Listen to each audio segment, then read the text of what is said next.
Sanibonani, welcome back to enye ivideo. Ngiyabonga ukuthi ungene. Thank you very much. Ngicela like, subscribe, ushare. So ungakhohlwa nokubuka ama-ads ke mayiqhamuka ku-video, okay, ungawaskipi. Na kukhulunywa ke ngomamkhulu uMacele, you guys, noMayeni abaye bathi ukuphawula ngodaba lukaJonas. Sonke sisayibheka mhlambe The Polygamist lapha na Netflix, you guys, there is a lot that abantu bakhuluma ngakho emveni kokuthi babuke The Polygamist nangendlela uJonas aziphethe ngakhona into ekanjalo. So abantu abaningi bebefanisa ke ubaba uMusamsele kunoJonas. Yona into ethe ukwenzeka lapha na guys, siye sabona umamkhulu Macele ekwi-live enoMakhwela wathi ukuphawula kumamkhulu naye ezama ukuba ne-advice lapha when it comes to ke uJonas, since abantu bebemcomparisha futhi nobaba uMusamsele uJonas wasemzumbe, okay. Siye sabona futhi uMamayeni naye ke wathi ukuphawula ngodaba luka Jonas into kanjalo, you guys.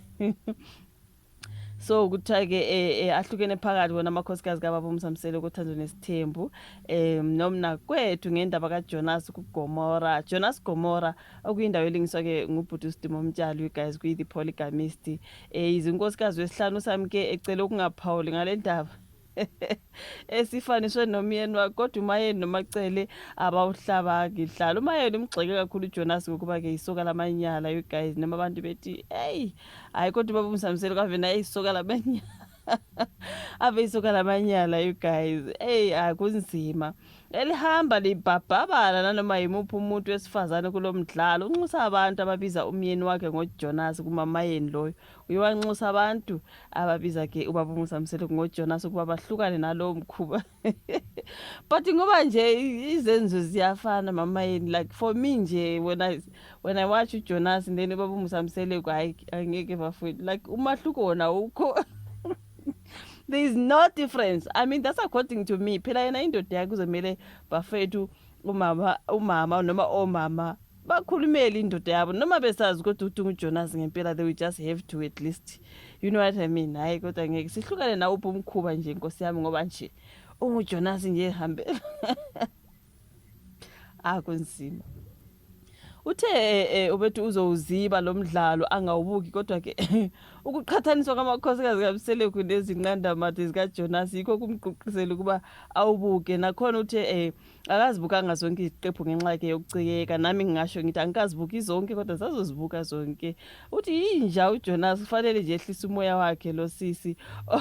Okungidine ukuthi umdlalo we-TV kusho uMayeni unkosikazi kababa uMsamsele. Nakho bekhuluma kanje uMayeni, kodwa ke umnakwabo umama Macele uvele waphuma eceleni kwendlu yomxhaso uthi mina nginayo inkinga ke noma bengafanisa umyeni wami noJonas.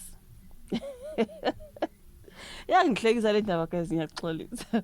uMacele uthi say The Polygamist ngokuba nesifundo kubantu besilisa nakubantu besifazane, ukuthi kukhona into ebiyenziwe uJonas lapha. Uthi ngiyafisa ukuthi abantu besifazane ke asebekhulile bayinake leyo nto. Amadoda wezwani nokuqophisana ke nomsindo, azwana nokuthula noxolo. Wasenxusa ke abantu besifazane uba baqaphele ukuthi uJonas uma eke wambangela umsindo, ngisho noma nje ngabe bewusulungisa ini, uvela aphuma ahambe, okusho ukuthi amakhaya enu wenzeni ukuthi afudumale, ukuthi like ungabi nayo, ungahlali njalo wena arguing lokhu kwenza ukuthi nje indoda ivele iphakame ihambe. Kodwa yinto engabona mangibuka lapha nakumabona ukuthi ubaba uMsamsele ke yenza makuba ne-argument aphakama ahambe. Kuyayibona into nje ngeke ngayibona leyo uJonas wasemzumbe naye yenza, ngeke ngayibona. So uthi mama Macele ke yenza namakhaya wenu afudumale, kusho ukuthi like ungahlali njengomama lo bangomsindo. Wayibona into enjalo, yenza ikhala kuba lifudumale, into ekanjalo. Iqhubeka kuMacele uthi abantu besifazana abayeke ukwenza sengathi amadoda abawazi ukuthi anjani.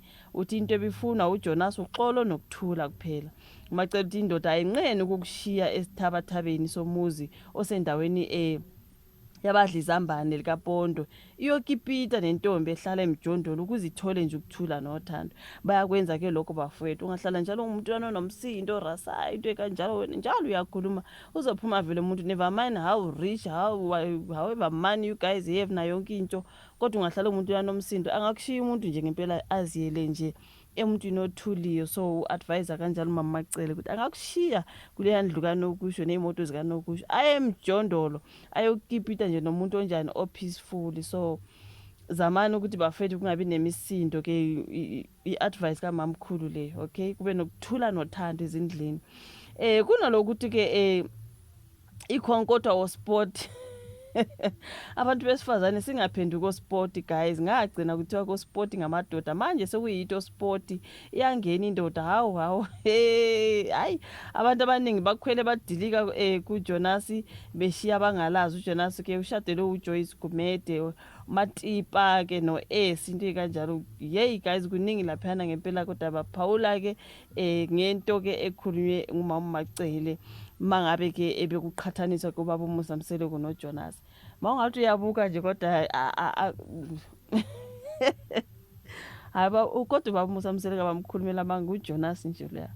uJonas usemdala futhi nje.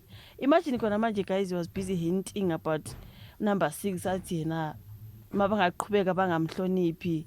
Don't mind the noise outside guys. Mabangaqhubeka bangamhloniphi amakhosikazi, uzomletha number 6. Usho ukuthi akekho lo number 6 wena. Amakhosikazana wonke wona lokho baba uMusa Mseleko lokho wadinga for what?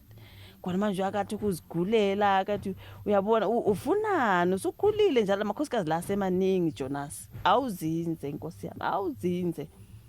Ngoba phela siyamazi baba uMusa Mseleko kunjena nje amakhosikazi la esiwabona yakhona ekhaya ashadiwe. Kukhona nje abanye emasayidini abangashadiwe. Kuzohinta kanjani ngo-number 6 engenayo intombi? Which mean nentombi ziba khona emasayidini. Ngapha futhi amakhosikazi angeke kodwa kuthiwe abantu bafanele baba uMusa Mseleko noJonas. uJonas loya, uJonas nje loya angeke. uJonas wasemzumbe kodwa ngathi omama abathandi bafethu. Hayi akazi uvula ka comment section. Ulike ivideo, subscribe, ushare. Siyobonana kwezayo. Angifuni ukuze ngithethise ngifanisa ubaba wethu simthandanga kubaba uMusa Mseleko ngimfanise noJonas. Cha ngeke. Siyabonana ku video elandelayo. Bye.